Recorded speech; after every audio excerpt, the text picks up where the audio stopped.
All right, I guess we are live. I was doing some work, but I figured I'd come on for a couple seconds. I'll see who wants to join me. Um, Christmas Eve. I wasn't planning to do this initially, but I figured, you know what? It's Christmas Eve. I got a few minutes. Let's talk about what we're thankful for.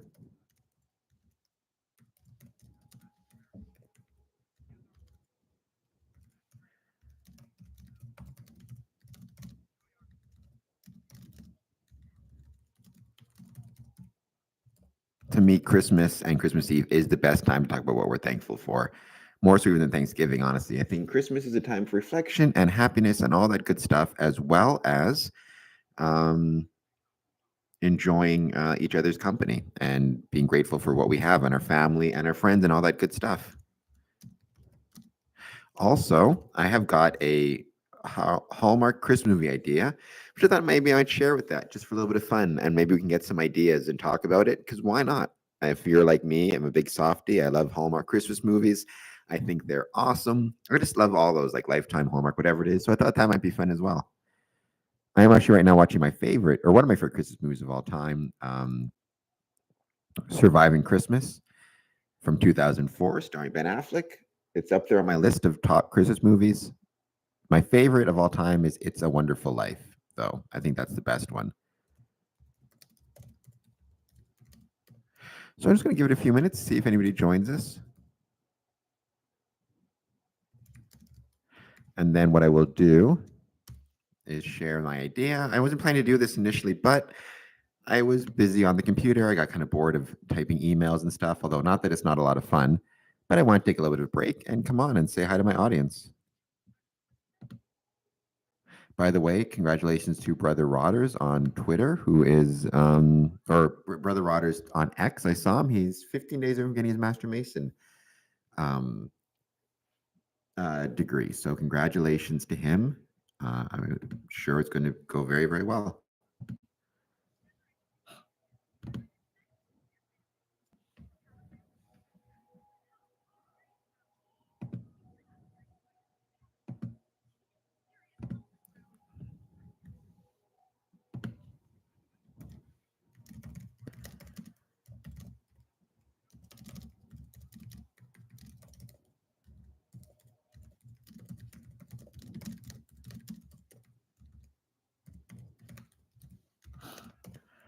I'm also thinking tonight, because I haven't done so yet, finally going to check out the bright lights at Jackson Park here in Windsor, which are always some pretty incredible things to go and check out. So that's on my list of things to do tonight, potentially. And if I do it tonight, maybe I will live stream from there.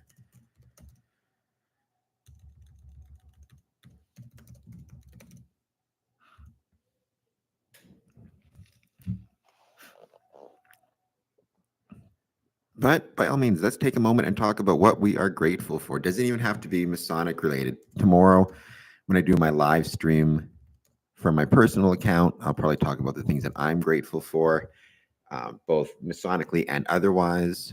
But yeah, there's plenty of opportunities to talk about these things. So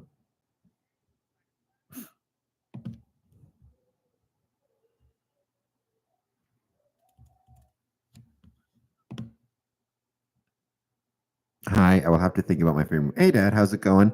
I will have to think of my favorite movie. I don't know if you ever even told me what your favorite movie was, Christmas or just in general. I'm not sure if you ever mentioned it.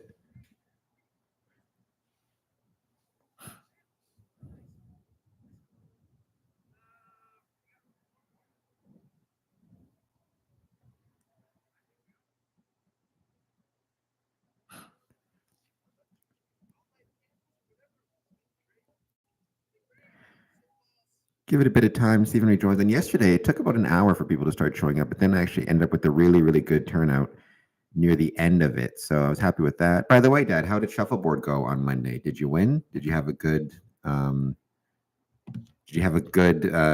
at the shuffleboard, or good score, I should say?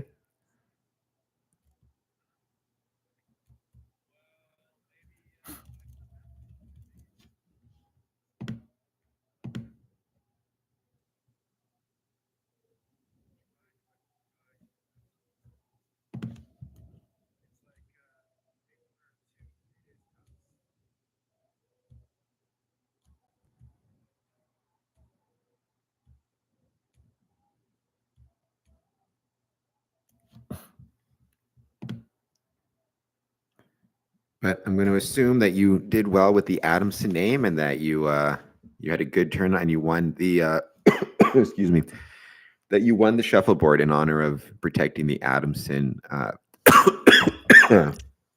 excuse me, geez, protecting the Adamson family name. I am thankful for my family, friends, and neighbors, not necessarily in that order. Well, I mean, it depends. You know, you can put them in whatever order you want. I'm sure your neighbors are pretty great people as well, so you can maybe put them up there.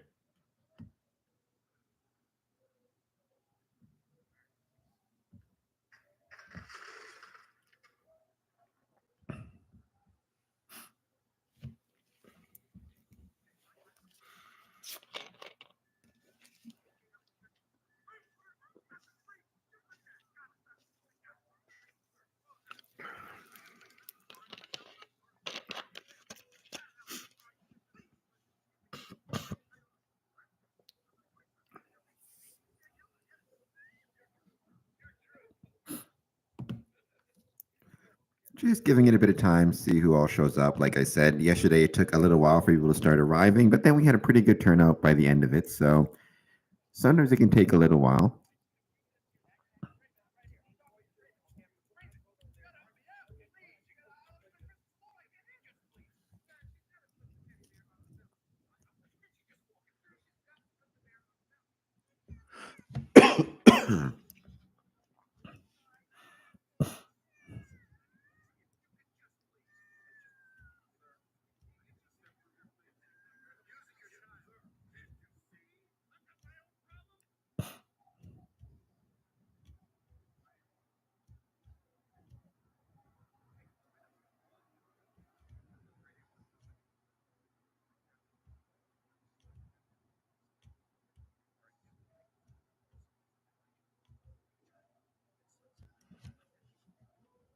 By the way, I don't know if anybody else knew this who's watching, but I just found out, speaking of happy holidays and holiday season, tomorrow evening is the first day of Hanukkah. So not only is it, excuse me, not only is it the first day, not only is it Christmas Day, but it's also the first day of Hanukkah. So happy Hanukkah to all of my Jewish friends, as well as all of Jewish Masons out there.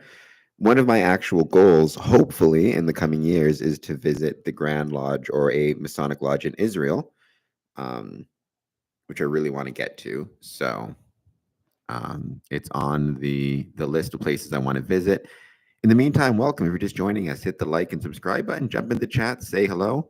Let me know what you're thankful for. I've always said Christmas, I think, is more the time to think about what you're thankful for, even more so than Thanksgiving in some ways, what you're grateful for. I've got a lot of things in my life for which I should be grateful, and I'm trying to be grateful for. Grateful tomorrow I get the chance to go out for another Christmas dinner. That would be Christmas dinner number 5, really. So, or 6, I guess. Both I've had Masonic Christmas dinners and just with friends and family. So I can't much complain about that in terms of number of dinners I've had. I won one game and lost the other. I had too many cookies and tea afterwards, sorting out the world's problems. Well, I hope you were successful in sorting out those problems. They can be challenging. Although, who knows? Maybe there aren't quite as many problems as we think. You know, we're doing pretty good compared to the rest of the universe, if you want to look at it that way, right? Even the solar system, where there's one planet with life on it, and we seem to be doing pretty good. So, who knows? Maybe there aren't quite the problems that we think there are sometimes. But there's nothing wrong with having cookies and tea. You can't have too many cookies. You can't have too much tea, in my humble opinion. Though I still prefer coffee myself if I had to pick. But welcome, jump in. Let us know, what are you thankful for this Christmas season? What are you up to?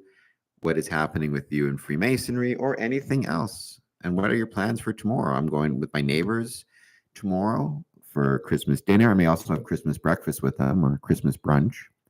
So that'll be quite nice. Sent out almost all of my Christmas cards, including Christmas cards for those who support the Square and Compass podcast through Patreon, which if you haven't done so yet, I hope that you will.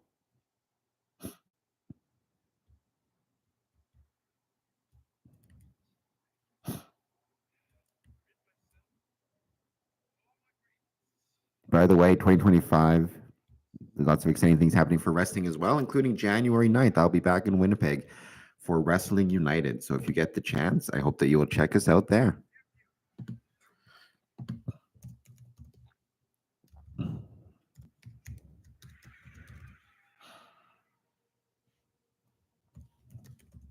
Oops. Come on, I'm trying to write something down here. Oh, for God's sakes.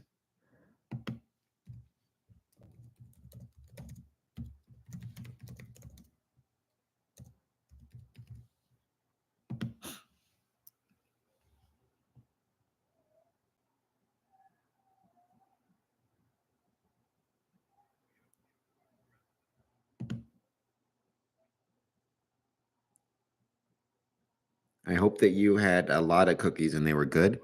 I still don't know, Dad, exactly when I'm coming back home. January 8th, I believe it's going to be January 8th to January 11th. But once I know for sure, I will let you know.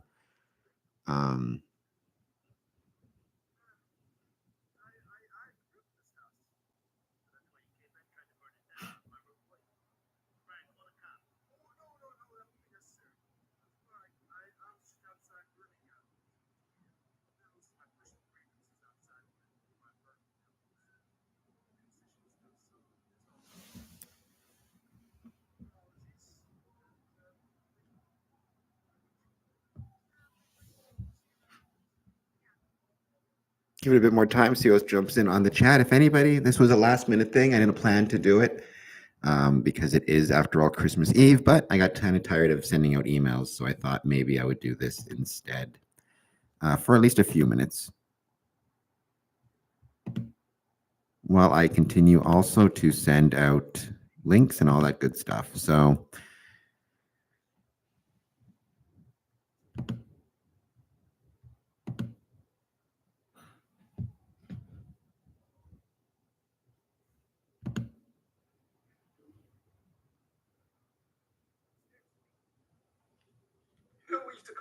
oops.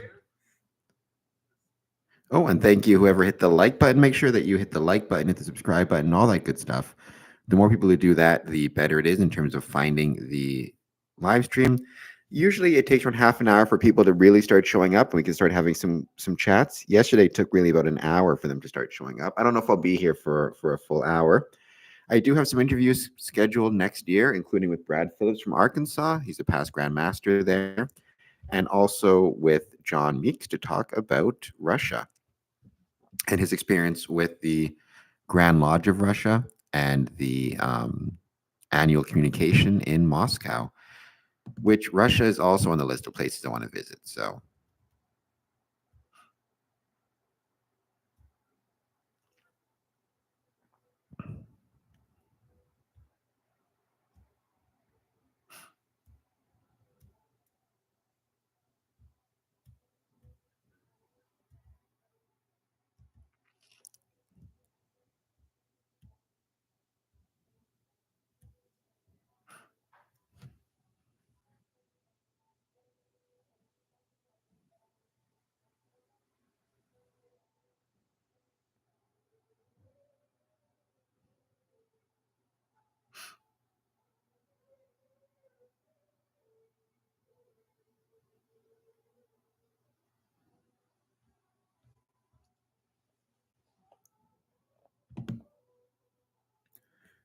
I just mentioned my Patreon on there. Sounds like there's people singing above me, Christmas Carol, so that's cool.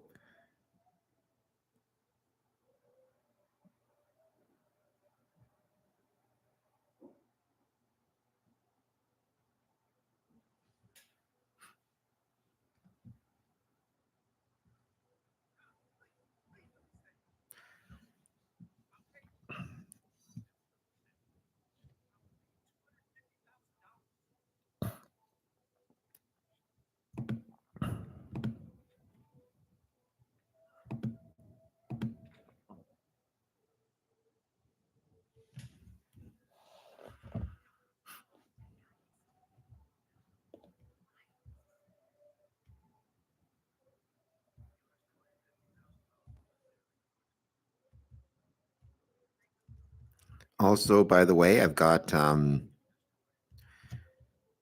some Christmas messages coming out to everybody who follows me on social media, especially on Facebook and on Twitter and all those social media accounts for Squirt Gums Promotions. We've got a email being sent with some holiday wishes, so you should be getting that shortly, and you can check it out on social media as well.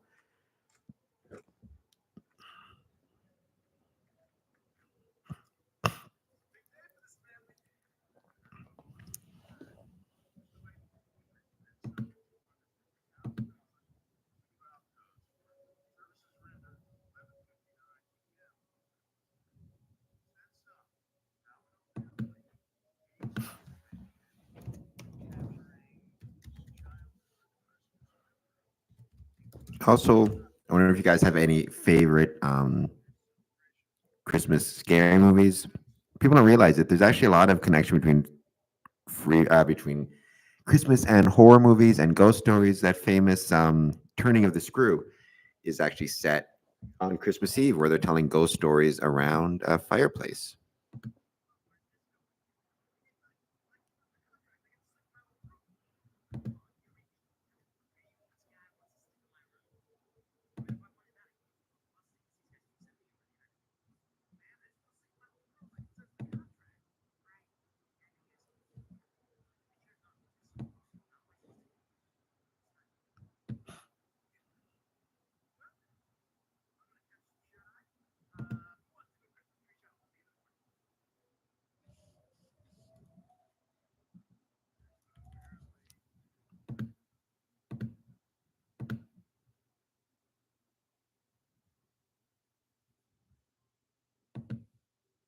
Interesting.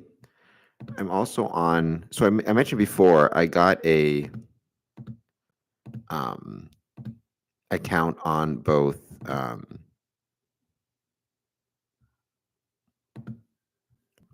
Blue Sky and Twitter, and there are actually a lot of Masonic bodies right now on Blue Sky. But I would say more on Twitter, a lot more on Twitter, which makes sense, or X, I guess it's called now, because X is, Blue Sky is so new, where X has been around for a while. But it does make kind of sense to me that X would have so many more. But I'm wondering if, as time goes on, we're going to start to see more and more of a shift from X to Blue Sky when it comes to Freemasonry. Blue Sky famously, I don't know if purposefully or not, but it has a left wing or liberal slant to it. So I wonder if that will say anything about the political affiliations of Masons. If you start to see significant numbers move to Blue Sky, I mean, my suspicion is you're not going to, not even so much politically speaking, more just because most Masons are incredibly slow to adopt new technologies and new opportunities unless it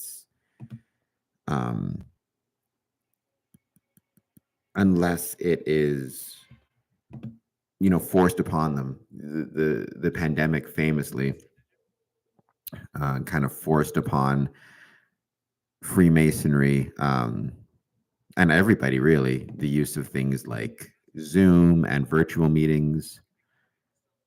So I do think it's not surprising that because of the pandemic, Freemasonry was kind of forced to adopt these new technologies and new systems. But I don't know, if there's no crisis and no reason to, how many Masonic lodges or bodies are actually going to be interested in going on to Blue Sky, or even just generally branching out beyond kind of the big three. It seems like most lodges are on. It seems like the majority of Masonic bodies, based on, this is just anecdotal, I've not studied it, but based on what I've seen, the majority of Masonic bodies are posting on Facebook, with Twitter or X in the second spot, and then with Instagram in part spot number 3, and then you have kind of LinkedIn in a distant 4th, and then maybe Blue Sky in a distant 5th, maybe.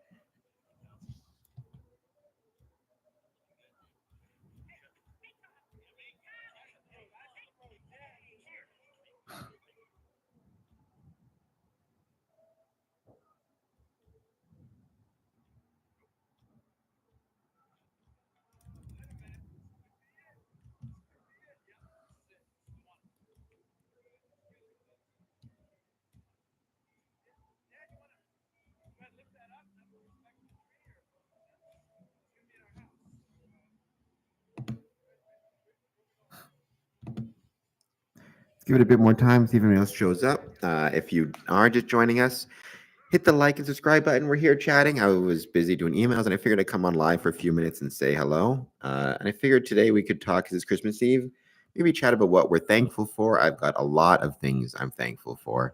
I think Christmas is a good time to review those things, but I'm more interested in hearing what you're thankful for, not necessarily what I'm thankful for. And it can relate to Freemasonry, but it can relate to anything else you want as well. Also, I've been saying this before, I've got a Hallmark Christmas movie idea related to Freemasonry. So I figured why not just for fun share that with you guys, but I'll wait for a bit longer, see if anybody else joins in. Actually, I'm going to make that a poll question.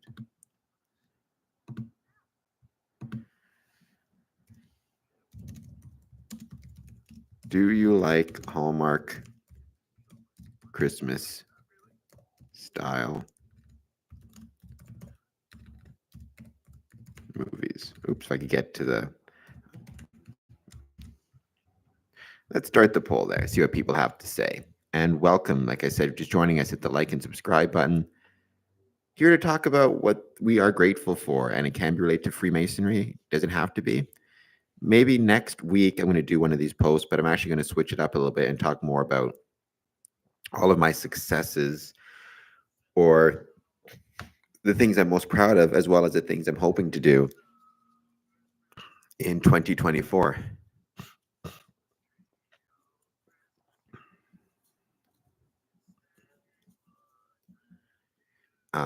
Or 2025, I should say, all the things I want to do in 2025. Because there's a lot of growth I want to see. And obviously, you want to just keep moving, even though every year I think it gets a little bit harder in some ways for lots of different reasons. It's still worth trying it out. We got one no for the vote so far. I don't know if that was my pops. Well, then that's another thing my dad and I disagree on. My two favorite types of movies are horror movies. Scary movies are number one, and then Hallmark Christmas movies are number two. So it's interesting that we got one no.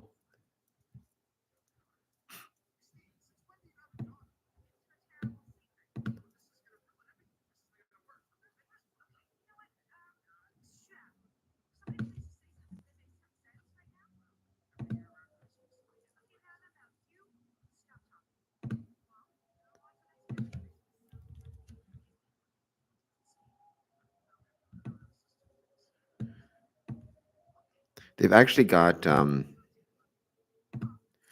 it's funny because they've actually got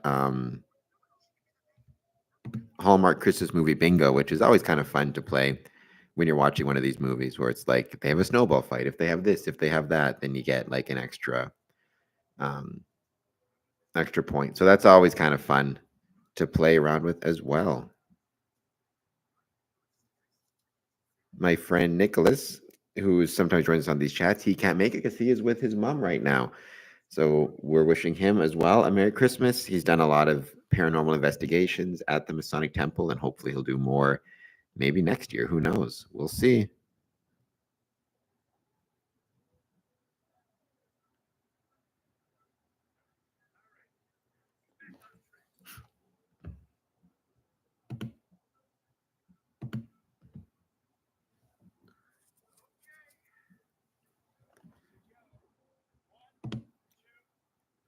And we'll just wait to see who else jumps in the chat, answers the poll question. Like I said, yesterday it took about an hour to get like a majority of people joining us. But then we did have a really fun conversation. We talked about the problems facing Freemasonry, what we think the biggest problems are potentially, as well as a little bit about what the solutions are. So I enjoyed everybody joining us for that. I enjoyed everybody talking about what is Freemasonry to them, what they think of it. So yeah, so that was a lot of fun yesterday. I really enjoyed it.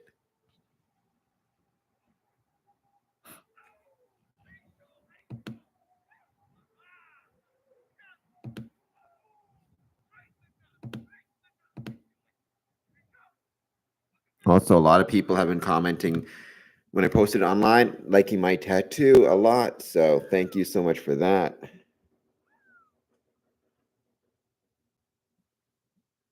I do appreciate it.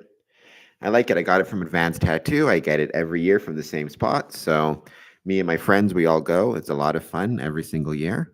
And hopefully we can do it again next year, 2024. My friend Igor was already saying that he had a bunch of different ideas as to what he was planning to get. So it should be a lot of fun.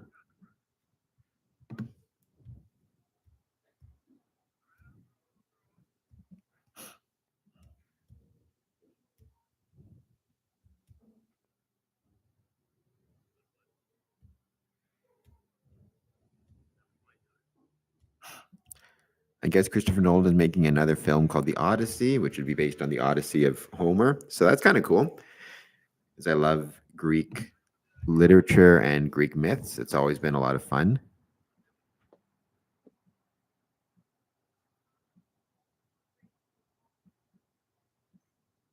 And please, as always, join us, hit the like button and the subscribe button. Give it a bit of time, see who else joins us.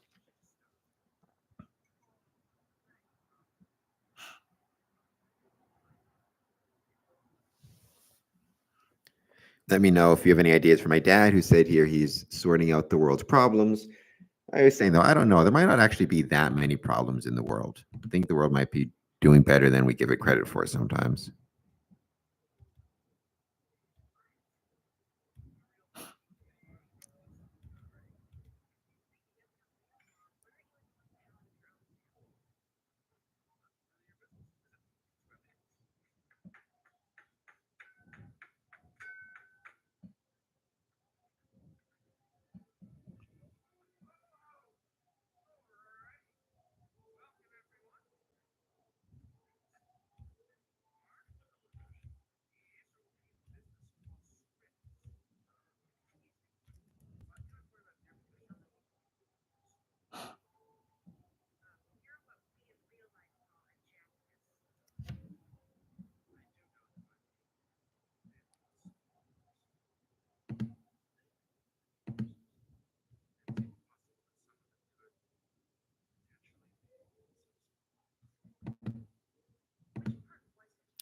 And welcome. If you want to talk about anything else as well while we're waiting, that's very cool. Jump in the chat though. Say hello. Let me know what you're thankful for, what you want to talk about. Like I said, I was just sending out some emails and I got kind of bored of that. So I figured come online for a few minutes and see who else wants to join us. Looks like we got 3 people watching right now, which is awesome. So thank you so much for everybody who's watching us right now. And I was saying, don't forget, we have some new episodes coming out next year with Brad Phillips from Arkansas. Usually I will post those Sunday at 6 p.m. Eastern time. So we're going to be posting that. We've also going to have John Meeks to talk about Freemasonry in Russia, which is something I sadly know very, very little about. I'd like to learn more about it. So it's on my list of things I want to learn more about, which is why I'm so excited to have him here talking about it, as well as his experiences in particular at the Grand Lodge Annual Communication in Russia. Hey, Merry Christmas to you as well, Peter. Thank you so much for joining us. Tomorrow, like I said, I'm doing one of these from my personal account where I'm going to talk more about what I'm grateful for and happy for and all of that type of stuff as it relates to not just Freemasonry, but my life. So it's going to be my personal account. But I figured I had a few minutes. I was bored doing emails and stuff. So I figured I'd come on live stream and just see if anybody wants to chat.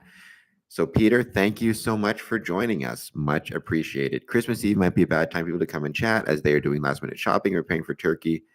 I am having steak. Well, you shouldn't have steak well done. I have become a convert to steak being rare or medium rare. But nonetheless, I do like vegetables a lot now. So that is good. And yeah, you're right. People might not be wanting to chat, which is fine. I can come on for a couple minutes just to say hello. Peter, if you can, hit the like button. Also, answer our poll question. Do you like Hallmark Christmas style movies? The reason I ask is I have a Hallmark Christmas style movie that I've thought of.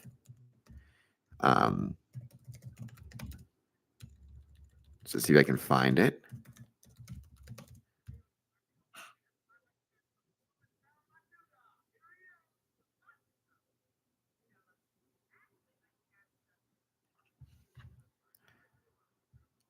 Maybe I'll share it in a few minutes. You can let me know what you think. Actually, I got because I don't know how any of this stuff works. I got Chat GPT to write out all my kind of stuff. In terms of like, I put in the general ideas and what I wanted and kind of finessed it. But then the ChatGPT was really cool about actually creating the actual pitch, if that's what you're going to call it. Actually, Peter, you might know that more than I do. To what extent do you think artificial intelligence is being used to, say, create movie scripts or movie ideas? I heard that there is a lot of people have an issue with I've heard that some like I heard that's what the last strike was about, was AI being used to create in place of writers to write scripts and stuff. So I don't know how big of an issue that is. I used it to kind of create my rough outline of my idea just because I don't know how any of this stuff works or how to write. I understand you're supposed to write in Courier or something. I don't know. I don't know. I'm waiting for the kids to fall asleep so we can sit with Santa eating cookies. Hopefully they fall asleep soon for you. I will wish you the best of luck on that. And then you and Santa can share the cookies. I've heard Santa's pretty good about that. He doesn't mind sharing cookies with other people. So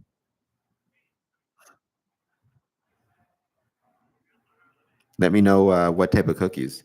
What is the best type of cookie to leave for Santa Claus? That's a good question to ask. Um, I feel like chocolate chip, right? I feel like that's the standard.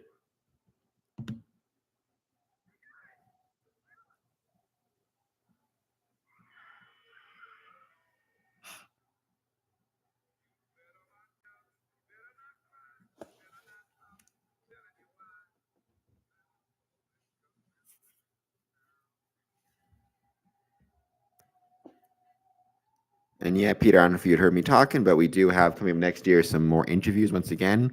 We're going to have one with Brad Phillips from Arkansas, and then one from John Meek, who's going to be talking about Freemasonry in Russia and his experiences at the Grand Lodge of Russia annual communication in 2024. I guess it was December. It was 2024. It took place in Moscow. Yeah, ChatGPT could help with that. It can save a lot of time, at least. Yeah, I used it to create the basics. Like, let's see if I can find it here. I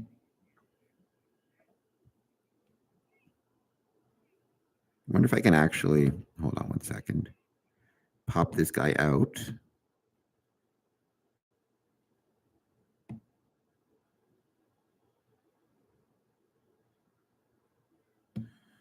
Let's try it this way.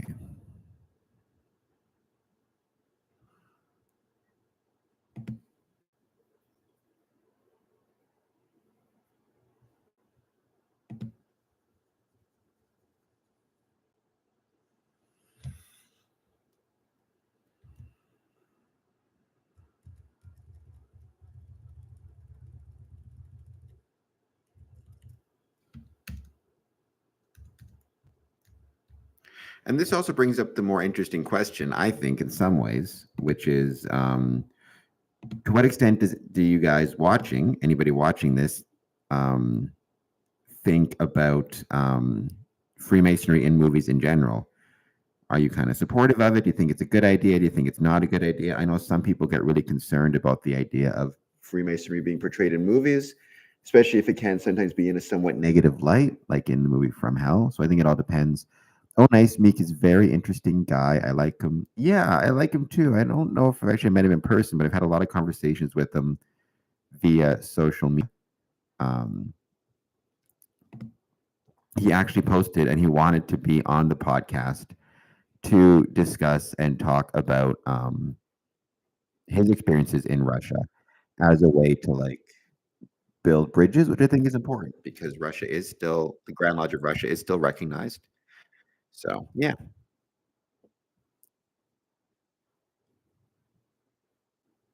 So this was the idea I had for the Hallmark Christmas movie. Thank you, ChatGPT, for helping me write it. I sent it up to a few different people I know who are kind of involved in independent filmmaking, just for fun. In that case, this will be a must-watch episode. I agree. Yeah, it's gonna be fun. I'm interviewing him on the 28th of December. I don't know when I'm gonna post it yet, but I used to post these every kind of Sunday, so we'll see how it goes. Um,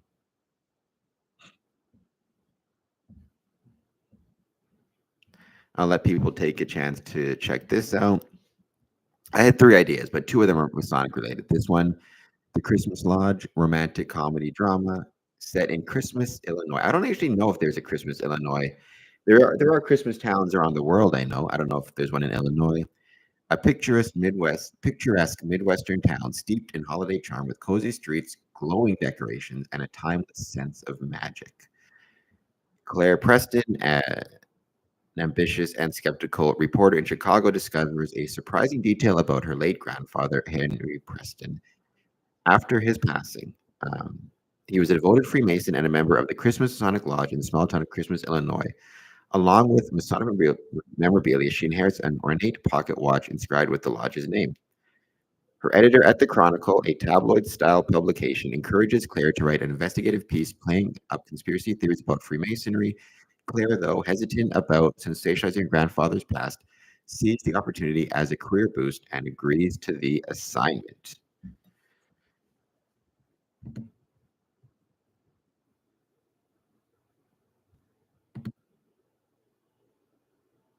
Where is it?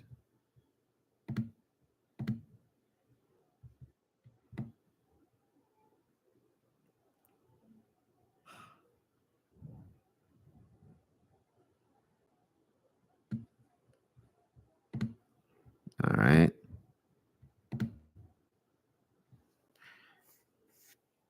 Claire arrives in Christmas expecting a sleepy town and secretive Freemasons. Instead, she finds a vibrant, festive community where the lodge is central to holiday traditions.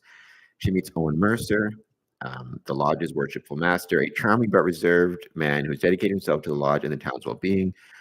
He is initially wary of Claire's intentions, but feels an obligation to help her learn about her grandfather. Owen's best friend, Charlie Baker, a jovial and mischievous lodge secretary, constantly teases Owen about his bachelor status and insists he spend more time with Claire, hinting at a potential spark between them. Claire also encounters Sam Tyler, the lodge's enigmatic Tyler. Sam bears a striking resemblance to Santa Claus. Twinkling eyes, a snowy white beard, and a booming laugh, and appears mysteriously unchanged in decades of lodge photos. When Claire asks about it, Sam deflects with a wink and a cryptic quip about time working differently for some of us.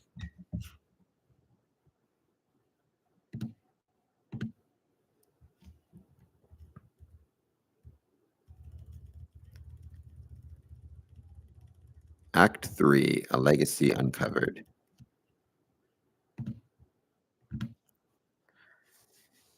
As Claire interviews lodge members, they share heartfelt stories about her grandfather's deep love for Freemasonry, contributions to the lodge, and his pivotal role in the town's Christmas market. They reveal that Henry's greatest love was his family, and he moved away to support them. It was one of the hardest decisions of his life. Moved by these stories, Claire starts to see the lodge not as a secretive group, but as a brotherhood built on charity, tradition, and community. Her skepticism softens as she witnesses their impact on the town, from organizing food drives to hosting festive events for children. Owen and Claire grow closer as they work together to uncover the significance of the Masonic symbols in her grandfather's pocket watch, which lead them um, to a hidden letter. In the letter, Henry encourages Claire to honor family and community, and urging her to seek joy in the small moments, which is always good advice, by the way. And welcome for just joining us. We're just hanging out here on Christmas Eve. Here to have a bit of fun talking about my idea for Hallmark Christmas movie, as well as just what we're thankful for. So, by all means, what brings you joy? It could be big moments, it could be small moments. Let us know.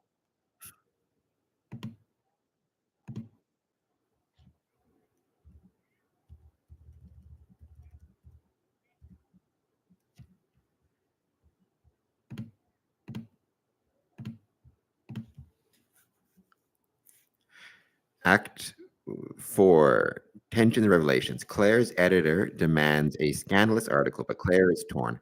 Her growing admiration for the lodge and her feelings for Owen make it impossible to write the hit piece she planned. Meanwhile, Owen, unsure of Claire's true motives, pulls away when he senses her internal conflict, as they often do. Encouraged by Charlie and the townsfolk, Owen decides to trust Claire, opening up about his own fears of letting love distract him from his responsibilities. This vulnerability deepens their connection. Claire decides to write a heartfelt story about the lodge's role in preserving Christmas traditions, celebrating their values, and honoring her grandfather's legacy. Her article is published and goes viral, showcasing the warmth and joy of Christmas, Illinois, and its unique lodge. Act 5, A Magical Christmas Eve. During the town's Christmas Eve celebration, Claire stands with the townsfolk, touched by the love and unity in the air. Sam Tyler leads the lodge in a festive toast, his twinkling eyes suggesting he knows more than he lets on. Owen finds Claire by the glowing Christmas tree, and they share a quiet moment under the snow. Owen thanks her for sharing her grandfather's story and for helping him see that love and community can coexist with duty. Claire admits that her grandfather's legacy and the town have changed her perspective on life.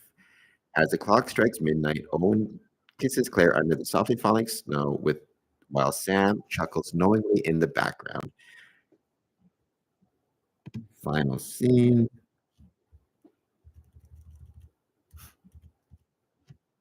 Let's see. Final scene. The lodge and townsfolk gather around the Christmas tree with Claire and Owen standing hand in hand. Claire hangs her grandfather's pocket watch on the tree as a symbol of love, legacy, and the spirit of giving. Sam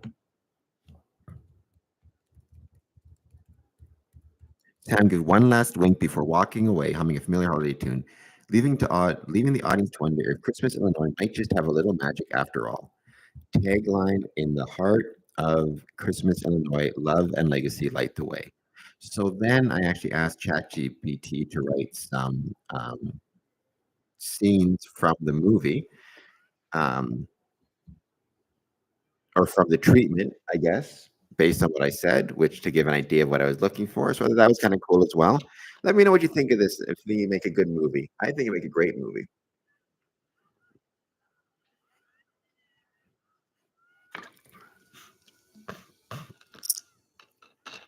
And I also think if we were to make it, or somehow some Mason out there would ever have the capacity to make it, have both the ability and the equipment and everything else to actually make it, it could be really helpful in terms of um,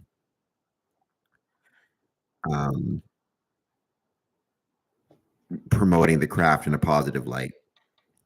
Peter, it will be interesting if near the end the grandfather's grandson is initiated as a side story. That would be really interesting. Um, or maybe not even so much like a grandson, but like somebody like who knew the grandfather growing up as a child, because maybe they moved away, or maybe Claire has a brother who's the grandson who goes with her, and he becomes really interested in the craft. Um,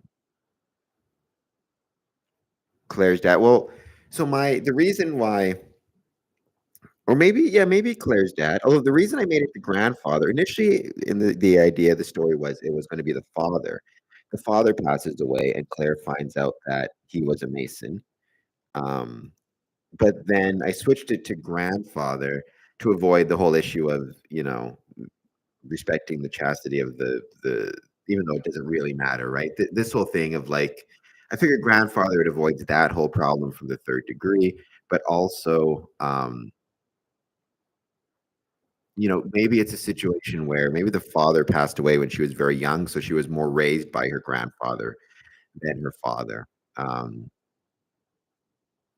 To that extent, because I would think, but I think maybe that could work if in the town of Christmas, Illinois, Claire's grandfather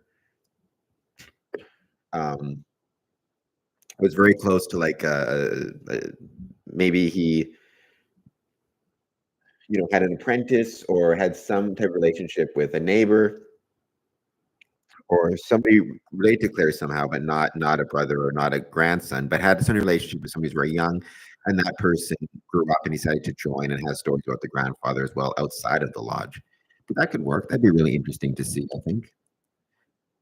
So that is story number one. Thank you, ChatGPT, for writing that for me because, like I said, I have no idea how to actually write a script. I feel like ChatGPT could probably not even write the script, but write the formatting of the script properly, right? Because that's the other issue. I think when you're writing a script, it's not just about writing it; you got to format it correctly, or else people aren't going to take a look at it.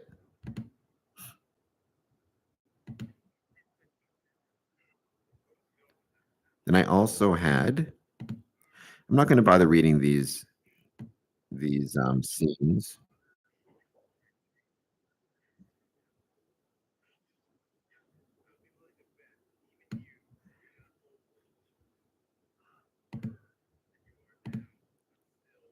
Then there's this one here, which I also had the idea for Masons versus the Apocalypse, which is kind of based on Scout's Guide to Surviving the Zombie Apocalypse, which is a great movie. I really liked it.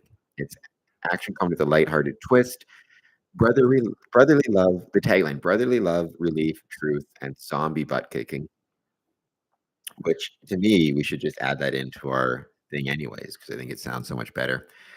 Um, it's set in a quaint Midwestern town, home to the centuries-old Harmony Lodge 214, a historic Masonic lodge.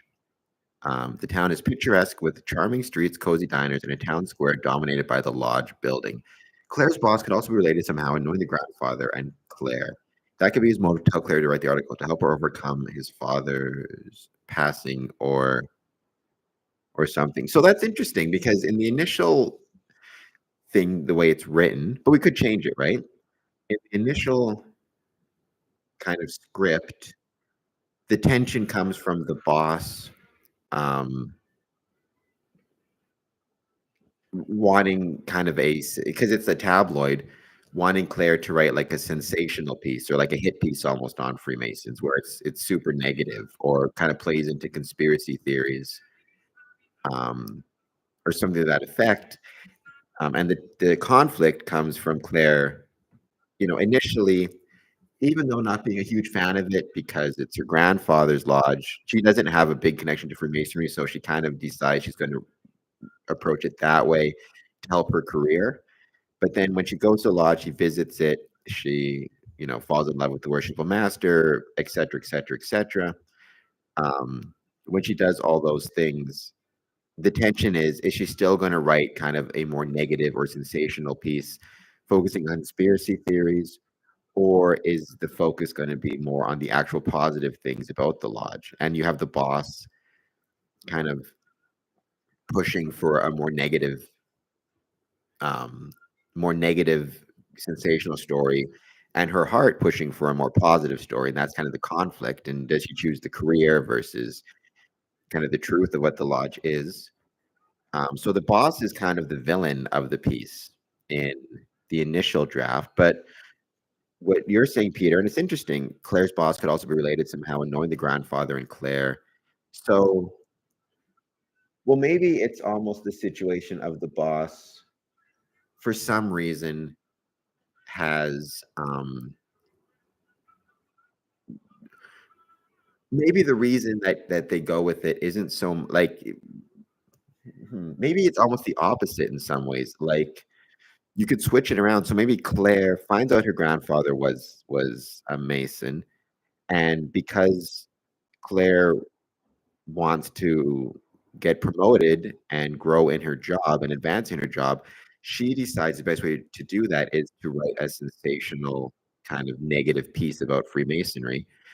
But um, maybe the boss was friends with the grandfather or had a connection there, sends her to the town because the boss knows that when she gets to the town and she meets the lodge and meets the people there, her initial plan will change and she's no longer going to want to write a sensational kind of piece.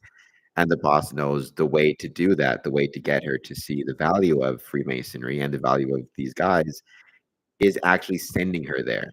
Right. So in that case, the boss is more like um, kind of a protagonist or somebody who is sending her there because the boss knows the truth about Freemasonry, and wants her to see it for herself.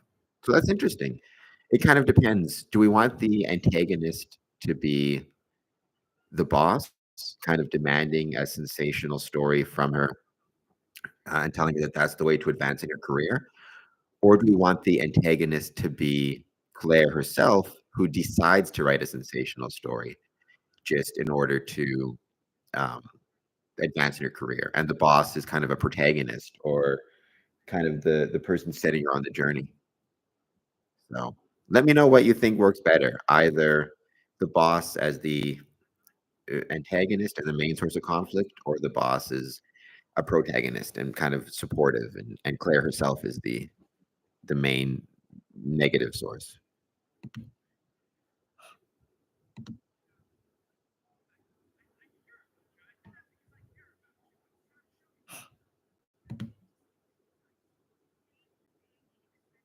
The boss can think the viewer, sorry, the viewer can think the boss is sending it for a conflict. Okay, so what you're saying until the viewers see his point. So that'd be a fun little twist to add on to it as well, right? You've got a situation where the boss is yeah, so the boss appears to be the bad guy at first.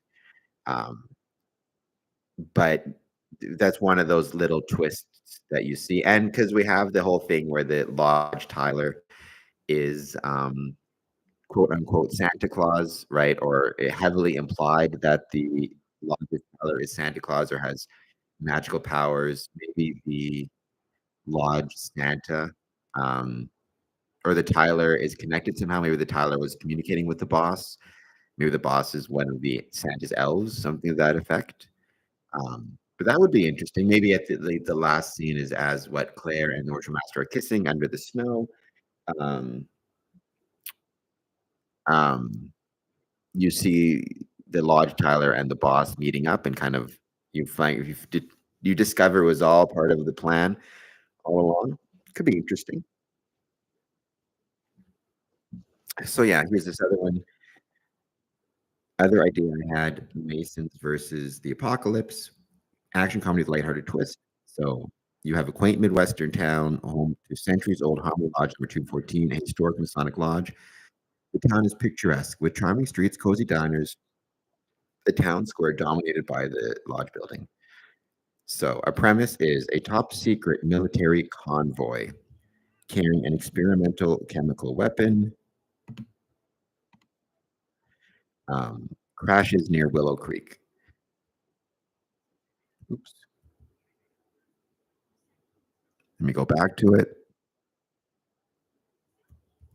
Crashes near Willow Creek. The substance designed to incapacitate enemies instead causes the town's population to turn into zombies. While the chemical spreads quickly, the Harmony Lodge members are unaffected thanks to the thick sealed walls of their lodge building, where they are holding a regular meeting.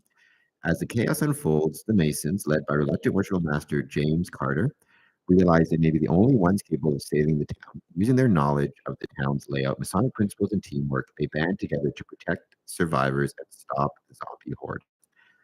Characters: Jim Carter, 40s, the lodge's worshipful master. Once a passionate Freemason, Jim has grown disillusioned and was planning to leave it after his term ended. Charismatic but weary, he's thrust into a leadership role during the crisis and rediscovers his love for Freemasonry and its principles. Eddie Thompson, 50s.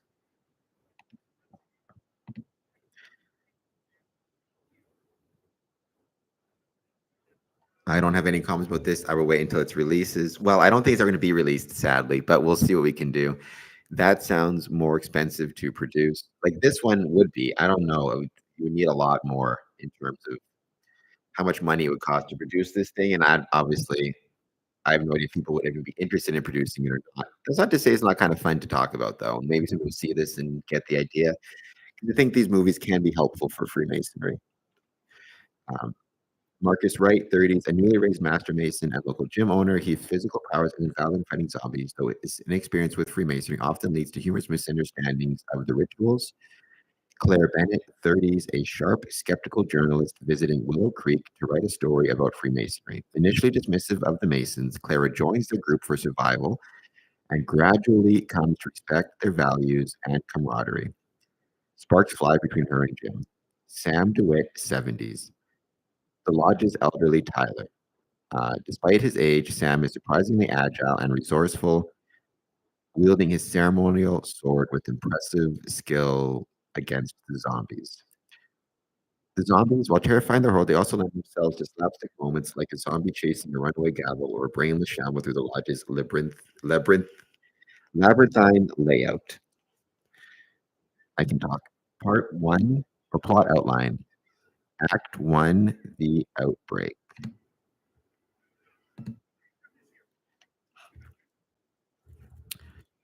The Harmony Lodge members are mid-meeting when a loud explosion shakes the building. Jim begrudgingly leads the group to investigate and find the streets eerily quiet.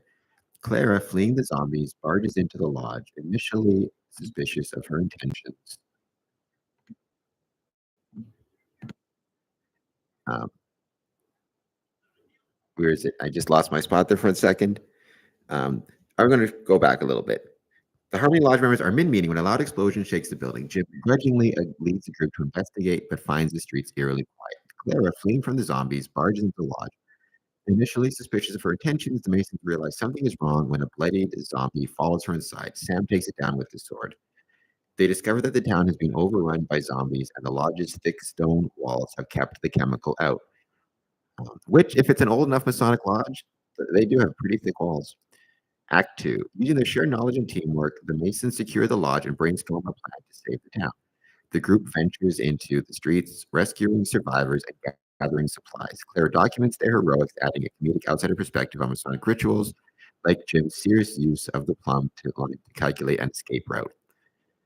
The Masons face humorous and heart-pounding um,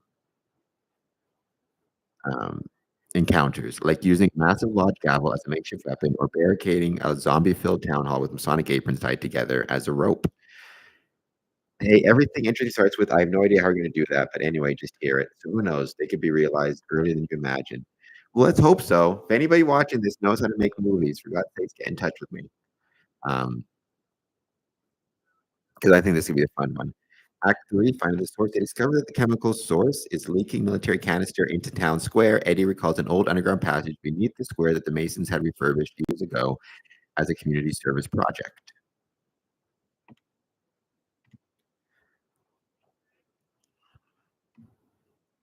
The group sneaks through the passage, encountering zombies along the way. Marcus flexes his muscle in combat, while Eddie bemoans the misuse of the lodge's historic artifacts and improvised weapons. Jim and Claire grow closer, bonding over their shared courage and determination to protect the town.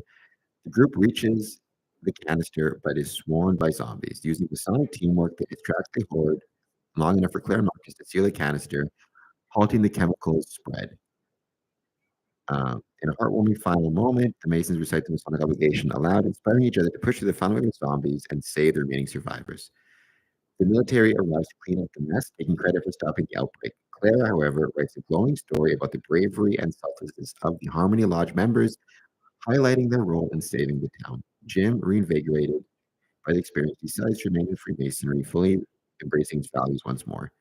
Clara and Jim share a heartfelt moment as the townsfolk begin rebuilding. Final scene. The Masons gather for a Thanksgiving meeting in the lodge. Their camaraderie is stronger than ever as the camera pans out. A new sign hangs over the lodge. Harmony Lodge, Guardians of Willow Creek. Fast-paced and filled with slapstick humor, heartfelt camaraderie, and over-the-top zombie action, the movie leans into the quirky, antiquated charm of Freemasonry, blending it with modern survival tropes in a way that is both respectful and fun. It celebrates the values of unity, charity, and perseverance while poking gentle fun at some of the lodge's traditions. So there you go. And then the third idea I had for a movie was based on the Halloween franchise, which is not Masonic related at all. Halloween movies, hence my most recent tattoo. So let me know what you think of that and those ideas. Peter, you had some good ideas for the first one. Let me know if you have any good ideas for the second one as well. Um, and yeah, just for fun, thought I'd share those. If you're just joining us, hit the like and subscribe button. Let me know what you think, what you're grateful for, what your plans are this holiday season, all that good stuff.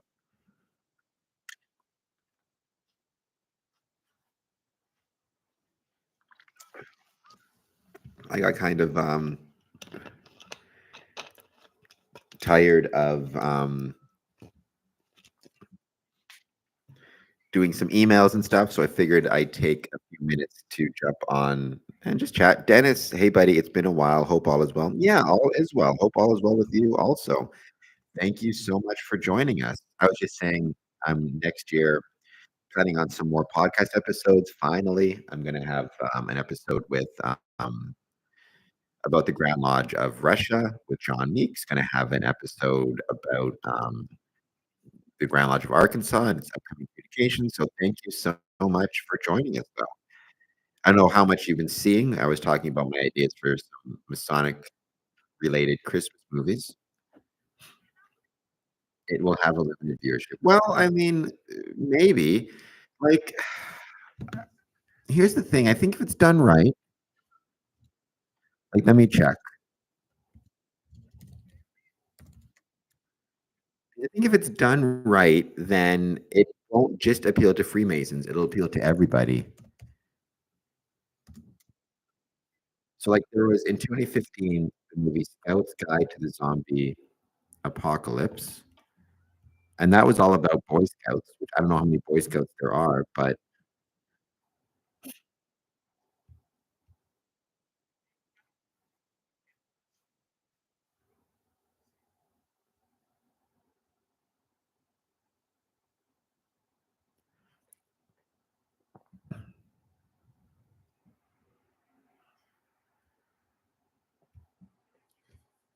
so, like, it wasn't I was gonna say, I guess Scout's Guide to the Zombie Apocalypse was not a popular movie in terms of, like, how many people went to see it.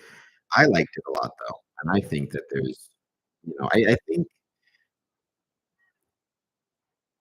if it's possible, like, I think if it's done well, it will appeal to people who aren't necessarily Freemasons. It will just appeal to them because it's an interesting movie or interesting premise. Start with the first one, it's definitely doable. Not by me, that's the issue. I don't know who will be able to do it, though. That's the question. I'd be curious to know, like, again, who is out there who can do these type of things? Where do you send your stuff to? Do you have to actually write the script, or can I just send the treatment to somebody and they would take care of actually, like, all that stuff, and I just get credit for the story idea and maybe some money. I have no idea, like, how that stuff works.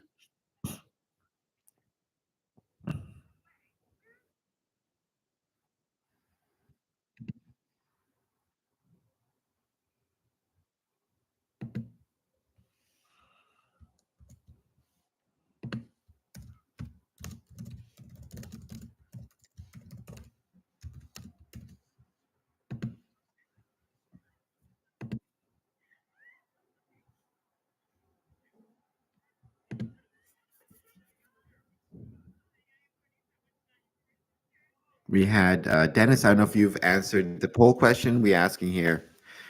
Do you like Hallmark Christmas style movies? Let us know yay or nay in the poll question. I've always said I love them, so, uh, if you want to jump in there, let me know. Dennis, I'm assuming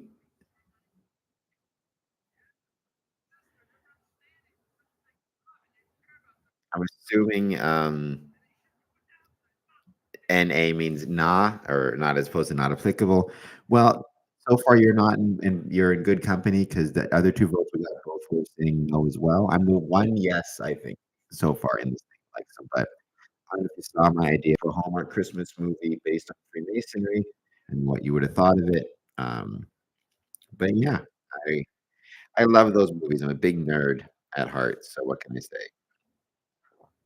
My favorite Christmas movie, though, of all time is It's a Wonderful Life. I do think you could argue It's a Wonderful Life is a Masonic movie in some ways or has certain Masonic themes to it. Um,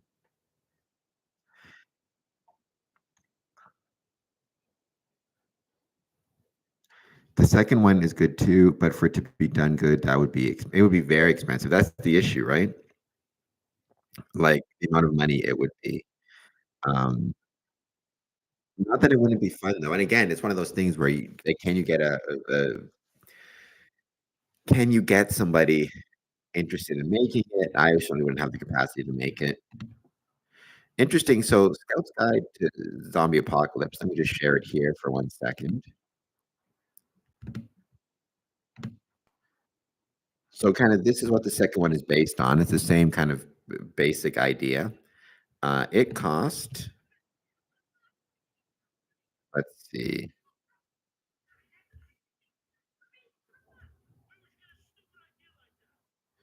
it was the production budget was 24,000,000 and received 3,000,000 incentives as rebates,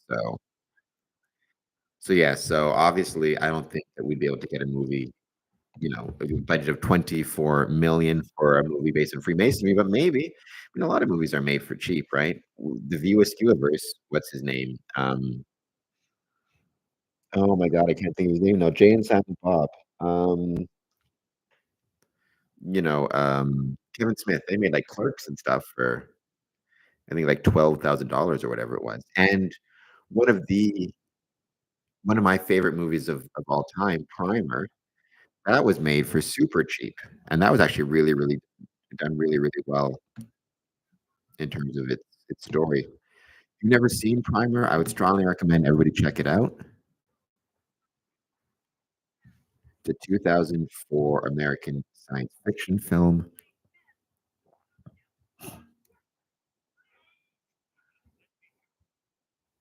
How much did that cost to make?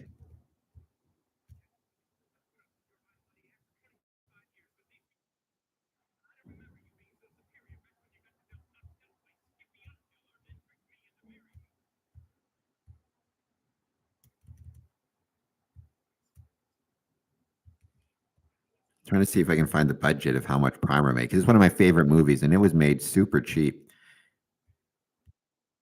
Trying to find it.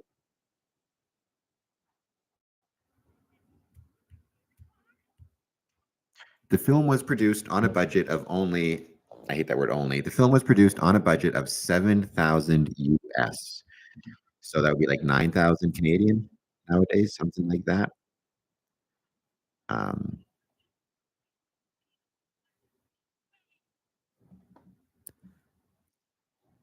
and a skeleton crew of 5. Carruth acted as writer, director, producer, cinematographer, editor, and music composer. He also stars in the film as Aaron, and many of the characters played by his friends and family. The small budget required a conservative use of the Super 16mm film stock. The carefully limited number of takes resulted in an extremely low shooting ratio of 2 to 1. Every shot in the film was meticulously storyboarded. So, yeah, you can maybe primer it, who knows? But yeah, I think we will see if we can find somebody who's interested. So, Dennis, in the meantime, let me know how it's going. What are you doing for Christmas? I hope you're having a good one, or at least I hope you're having a good Christmas Eve. Um, and I hope that joining us here and being with me today helps you have a good Christmas Eve. Joining us all here today. So, thank you so much for joining.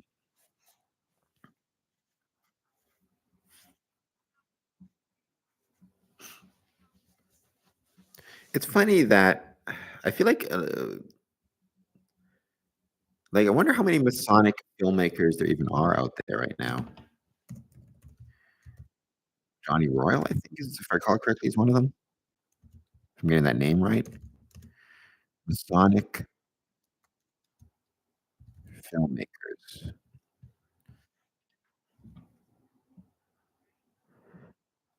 Here are some filmmakers who are Freemasons or have made films: Cecil B. DeMille,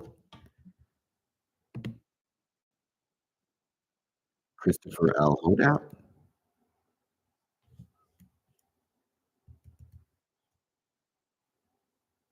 Outlander. The TV adaptation of Outlander includes I did not know that. Ah, cool.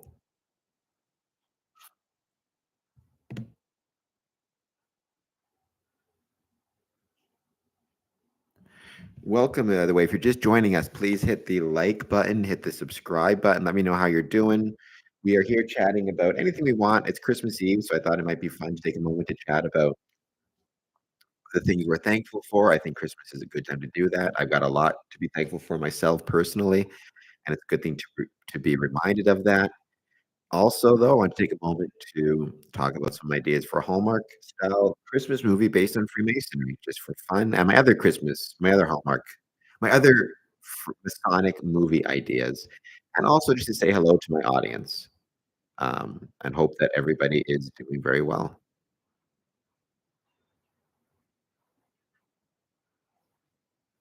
So we'll give it a time, see if anybody else jumps in the chat. Thank you to everybody who's joined us to watch this so far. Dennis, it's great to see you again. Cam, I have a part in the movie. My price is negotiable. I have acting experience doing pantomimes at Christmas in the Irish Club of Winnipeg. Well, I can pay you a shiny nickel, maybe a nickel and a dime. That's about the best I can do.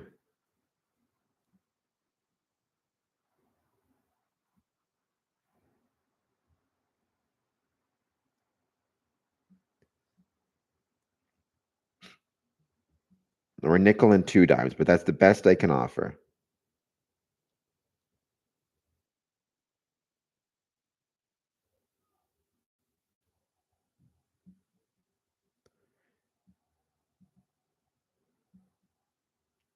I can raise a bit with the cookie and maybe a tea. All right, so there we go. So we've got cookies and tea coming out to it now. So that's fun as well.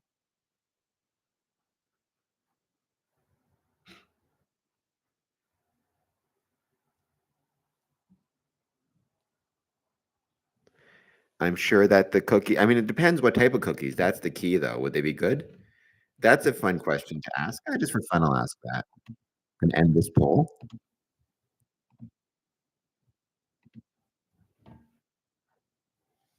Here we go. What is the best cookie to leave for Santa?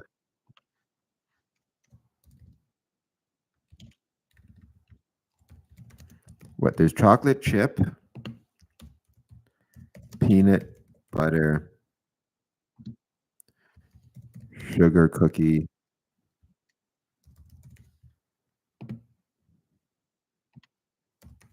Oreo. All right, I put down those 4. So you gotta choose between those 4. Chocolate chip, peanut butter, sugar cookie, or Oreo.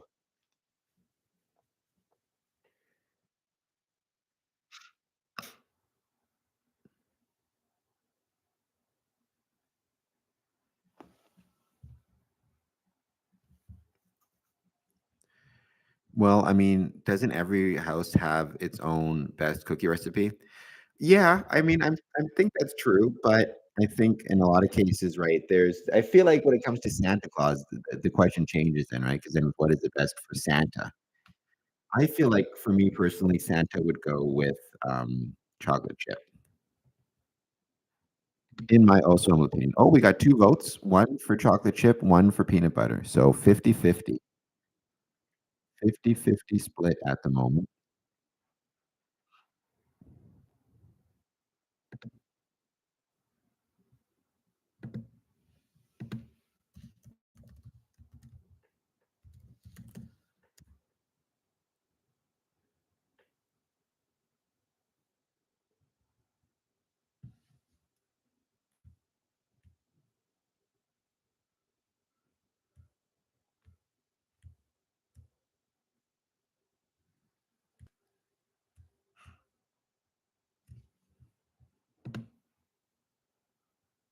Actually, I wonder,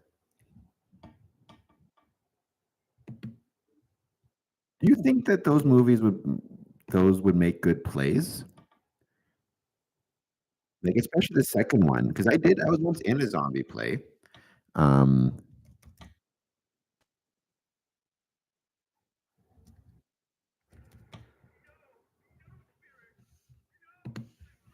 I was in a play. I played Legless. Our Santa likes the chocolate chip ones, so there you go. Um, I was actually once upon a time, I played a legless zombie in a play called No One Lives. So, I'm wondering, Could you do a play like that where the zombies are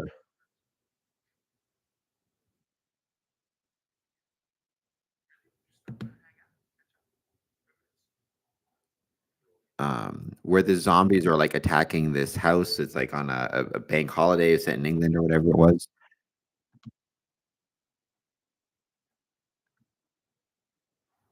I wonder if you could actually make a play kind of based on this idea.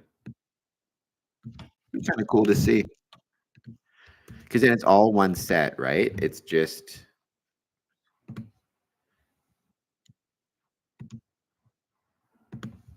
I have to find a theater group.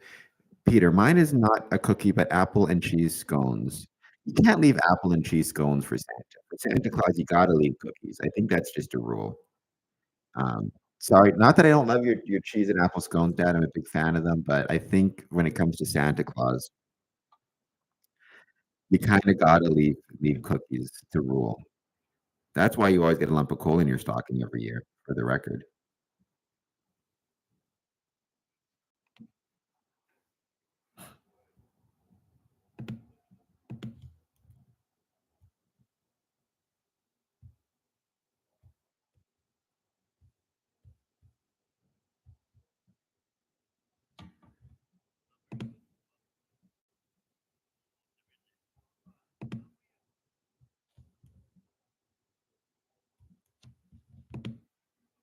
So as you end up getting, if you get a lump of coal in your stocking, you can't blame me, though. I think that's the key to keep in mind. Yeah, it's your fault.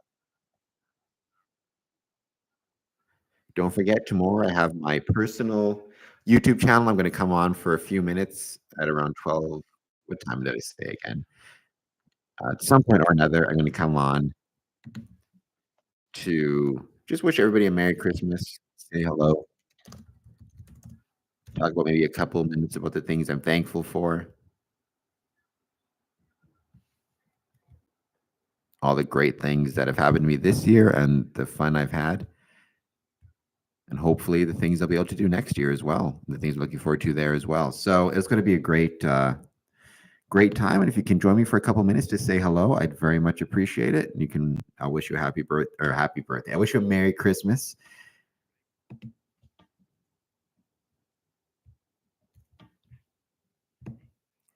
So yeah, it is scheduled for tomorrow at 12:30 Eastern. So if you get a chance, come on in. We still got two votes. What is the best cookie to best? I said what is the nest? Should have said what is the best cookie to leave for Santa? One chocolate chip, one peanut butter. So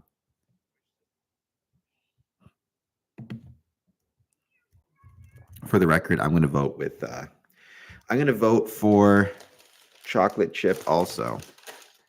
And tonight, question is, do I go check out Bright Lights in Windsor?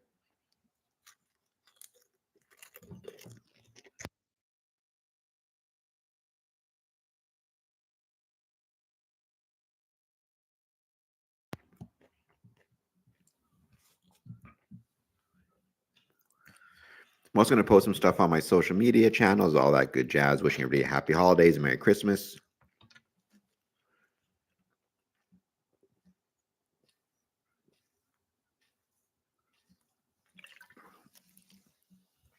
Got to get my dinner ready tonight. It's going to be roast potatoes and beans, I think.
Thankful for good health, and when it goes down, doctors who look after you.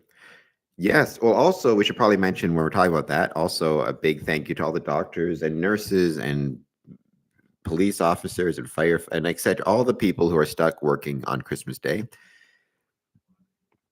The correctional officers I used to work with. There are a lot of people who have to work on Christmas Day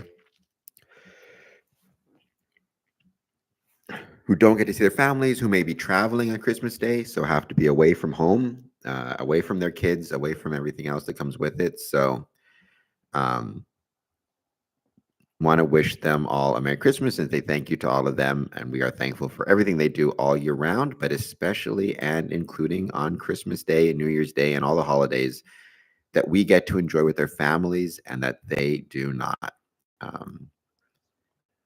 Somebody looks like who just joined us. Welcome. We're here today chatting. I got tired of sending out emails, so I figured I'd go live for a few minutes on the Square and Compass channel. We're here chatting about what we're thankful for. It could be related to Freemasonry, but it doesn't have to be. It could be related to anything. So anything you want to talk about, by all means, jump in the chat, say hello. Let us know, what is the best cookie to leave for Santa? Chocolate chip, peanut butter, sugar cookie, Oreo. If you have a completely different one, by all means, leave it in the chat. And let me know what you want to talk about. And hit the like and subscribe button, as I'm always saying.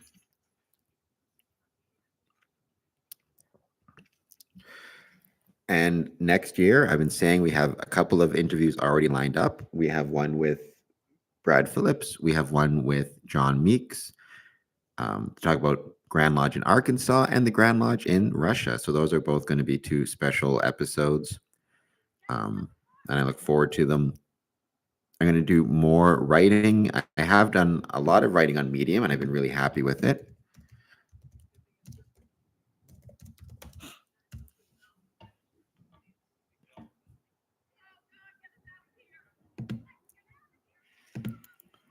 Let's see if I can find... Here, I'll leave this link.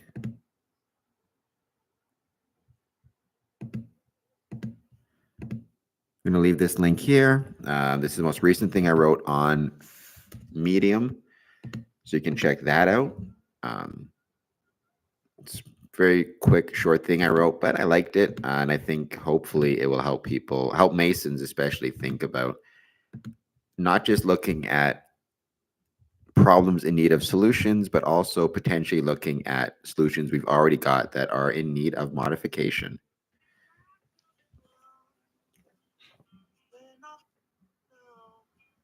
I just watched the awesome Surviving Christmas as well, one of my top most favorite holiday movies. Super underrated one.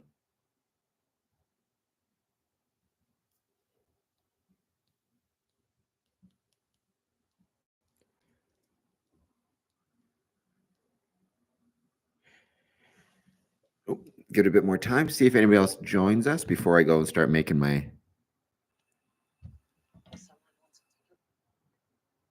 I have worked on the holidays, but the people I met were very much appreciative. Good, as they should be. I've been lucky. I've never really, I mean, unless you want to count, tomorrow and doing some Masonic stuff. I've done a lot of Masonic stuff over the years during the holiday season. Having to go there and help out at different like Christmas elf events and things like that. So those were always really fun. But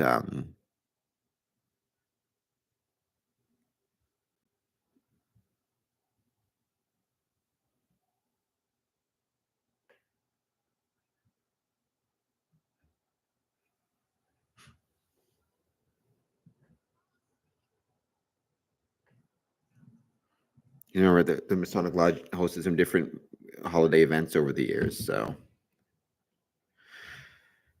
yeah.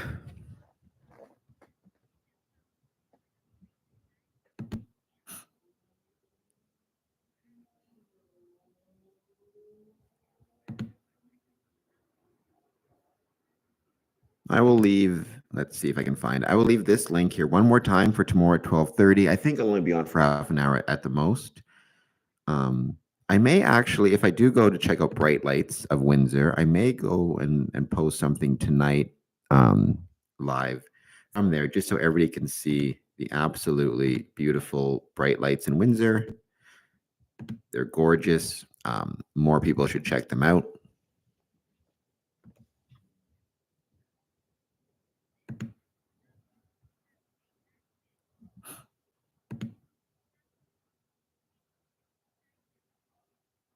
And all right, I think I will cut this one short.